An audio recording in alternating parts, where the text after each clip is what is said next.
dos Apóstolos.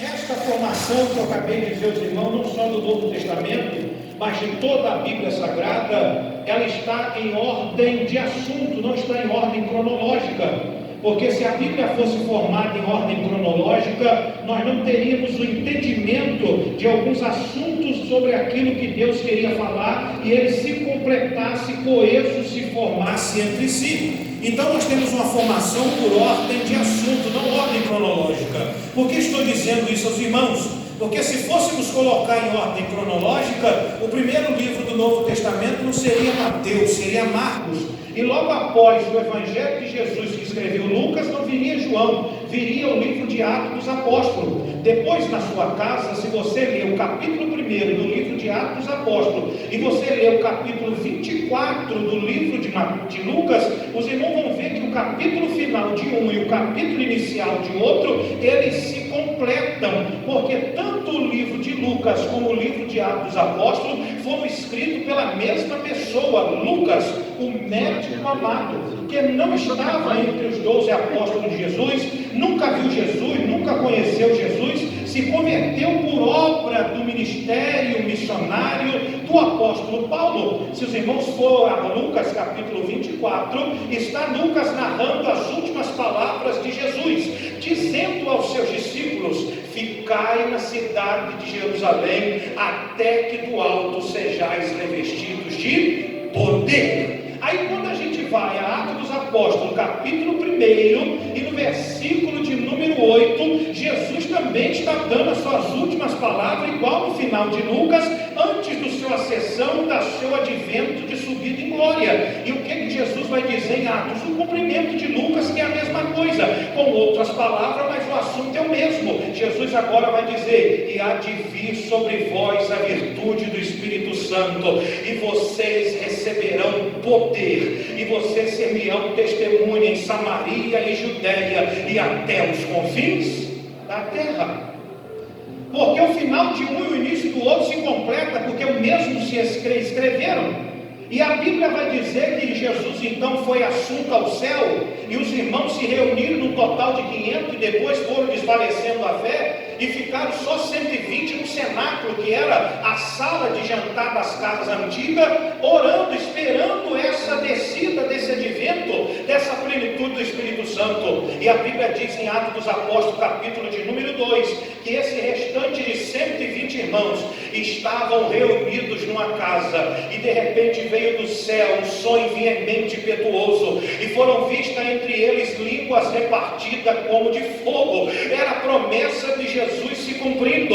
O Consolador estava chegando sobre a igreja primitiva, igreja que foi preparada por João Batista que foi o precursor. João Batista prepara o caminho, Jesus Cristo inaugura, faz todo o processo da igreja, e então o Espírito Santo vem inaugurá-la. João Batista prepara, Jesus Cristo funda, e o Espírito Santo no dia de Pentecoste inaugura a igreja de nosso Senhor e Salvador Jesus Cristo. Quem está vivo aí, dá glória a Deus. Aleluia. E o Espírito Santo desceu. Mas quando o Espírito Santo desceu, meus irmãos, meu povo abençoado, a igreja achou que aquele poder era... Eles não entenderam direito o que era aquele poder, porque eles receberam aquele poder sobre eles, que Jesus prometeu e que se cumpriu no dia de Pentecoste, e foi aquela alegria, aquela euforia toda. Quem estava dentro não entendia, quem passava na rua menos ainda, de maneira que alguém passava na rua, olhava para aquela casa que os crentes estavam reunidos, porque o cenáculo, a sala de jantar, como eu disse aos irmãos, ficava sempre no segundo andar, no balcão da casa em cima, e quem passava na rua, olhava aquilo para cima e via aquele movimento todo. Alguém chegou até a dizer, e o escritor Lucas narrou: está tudo bêbado aí dentro, está tudo cheio de cachaça, está tudo cheio de vinho, de mosto. Quem estava dentro já não entendia, quem estava fora, aí que não entendia mesmo. Aí Pedro toma a palavra e diz: aqui não tem vinho, aqui não tem cachaça, aqui não tem mosto, aqui não tem ninguém bêbado, aqui está se cumprindo o que profetizou o profeta Joel: eis que nos últimos dias eu derramarei do meu espírito sobre toda a carne, e quem quem está preso vai ser livre, os jovens profetizarão e até os velhos sonharão, porque eu derramarei do meu espírito sobre toda a carne. Quando Pedro explica isso, quais 3.000 almas levantam a mão para cima e confessa Jesus Cristo como o único e suficiente Salvador da sua alma, e são batizados e agregados à igreja. A igreja, a obra que nós estamos aqui hoje começou assim, meu povo abençoado. Mas os crentes ficaram nessa aforia, né? Profecia cumprindo, poder, famoso reteté na linguagem de alguém hoje, alma convertendo. E depois, não sei se a adrenalina dos crentes baixaram, eles ficaram tudo ali trancados e está tudo muito bem. Só que aquele poder, como eu estou dizendo para os irmãos, era uma inauguração de uma obra que João preparou, que João Batista preparou, que Jesus Cristo fundou, e desta maneira o Espírito Santo inaugurou. Os irmãos estão entendendo isso? Era o começo, não era para pegar e arriar e acabou, não. Para dar continuidade, porque se não desse continuidade, não chegava a nós aqui hoje. Vocês estão entendendo isso? Porque Jesus falou 3 pontos importantes com o avanço desta obra. Primeiro, ficar em Jerusalém. Enquanto o poder não descer de Jerusalém, vocês não arredam. Enquanto a virtude do Espírito não vir sobre vós, o lugar de vocês é Jerusalém. Mas depois que o Consolador descer sobre vocês, aí vocês vão para Samaria, para a Judéia e o confim da terra. Vocês ficam confinados em Jerusalém, não tinha Judéia, não tinha Samaria, e não tem confim da terra, que neste caso somos nós, que estamos incluídos nesse confim da terra. Ou seja, o poder não era para ficar enclausurado, o poder era a capacitação de Deus para a igreja realizar a palavra de Deus, ser testemunha, e no sentido mais literal da palavra, no grego, testemunha significa mártir, aquele que batalha, que luta e até morre por uma causa. Mas a igreja ficou acomodada, meu povo abençoado. E a igreja ficou acomodada, e às vezes não é o que Deus quer, e não é o que ninguém quer. Mas mesmo Deus não querendo e alguém não querendo, é a arma que às vezes Deus vai usar para resolver certos problemas. Resolver o quê? Quando as pessoas às vezes estão muito acomodadas em alguma coisa, Deus aperta o parafuso, e quando aperta o parafuso, dizia o ditado: a necessidade do sapo faz ele pular. Aí quando Deus aperta, meu filho, quem está na comodidade, ele começa a pular igual pipoca na panela e dá seus pulos. Aí o que a igreja, Deus permitiu? Já que estão tudo parado, acomodado, o poder que eu tenho para eles trabalhar e aí não faz nada, eu vou permitir eles ser perseguidos. Aí os crentes começam a ser perseguidos, é crente sendo preso, é crente sendo arrastado em praça pública. A Bíblia diz que Pedro e Tiago, depois que subiram o templo, no capítulo 3 de Atos Apóstolos, às 3 horas da tarde, naquela hora nona para orar, e que tinha um coxo na porta do templo, que pedindo esmola e todo mundo dava, e alguém não dava e não resolvia seu problema, diz a Bíblia que um belo dia os 2 servos de Deus passaram e também receberam o pedido de esmola, mas os 2 servos de Deus apóstolos olharam para aquele homem e disseram: eu não tenho ouro e não tenho prata, mas o que eu tenho a gente dá, em nome de Jesus Cristo Nazareno, levanta e anda. Gente, eu estou com vontade da glória, eu estou sentindo Jesus aqui dentro desta casa. Aleluia! Glória a Jesus. A igreja está crescendo, a igreja está avançando, a igreja tem poder, está durando, tem alma, aleluia, as promessas estão cumprindo. Aí prenderam os 2 servos de Deus na prisão. Prenderam, que agora nós prendemos, calamos a boca deles. Eu quero ver eles presos agora, o que eles vão fazer? Aí no outro dia estão os 2 apóstolos na praça pública pregando e todo mundo de boca aberta. Nós não prendemos esses homens ontem? Como é que eles saíram de lá e ninguém viu? Está tudo trancado, está tudo fechado. Como é que eles vieram parar aqui na praça pública hoje para pregar? Vamos levar eles para o Sinédrio, tem que julgar a Suprema Corte judeu, tem que dar um jeito nisso. Aí botaram os 2 servos de Deus e briga para lá e briga para cá, e discute para lá, alguém fala para cá, alguém fala para lá, aquele burburinho, aquela conversa fiada danada, e ninguém chegava a uma conclusão, se entendia o denominador comum. De repente, no meio da assembleia, fica um homem de respeito, de moral, todo mundo respeitava, Gamaliel. Quando Gamaliel ficou de pé, todo mundo fechou a boca, ninguém falou mais nada, porque Gamaliel era respeitado. E quando Gamaliel fica de pé, Gamaliel falou assim: vocês já viram que 2 revoluções foram feitas nesta terra, Teudas e Judas, fizeram uma revolução e conseguiram fazer a cabeça de um povo aí atrás deles, há quase 400 pessoas. Vamos soltar esses homens e vou encerrar esse assunto. Se essa obra que estão propusendo aí for de homem, não vai dar em nada. Mas se essa obra for de Deus, ninguém vai poder parar. Eu glorifico a Deus pelas palavras de Gamaliel, porque a obra realmente semente não era de homem, a obra era de Deus. Nós estamos aqui, não estamos? Sim ou não? Amém ou amém? Então é porque a obra é de Deus. A obra era de Deus. Aí os cristãos, a perseguição fez com que os cristãos fossem dispersos. O advento da dispersão foi feito pela perseguição. Aí quando os cristãos começam a se espalhar por causa da perseguição, chega em Antioquia, foram chamados de cristão pela primeira vez. A Bíblia diz que Deus deu um profeta nessa igreja.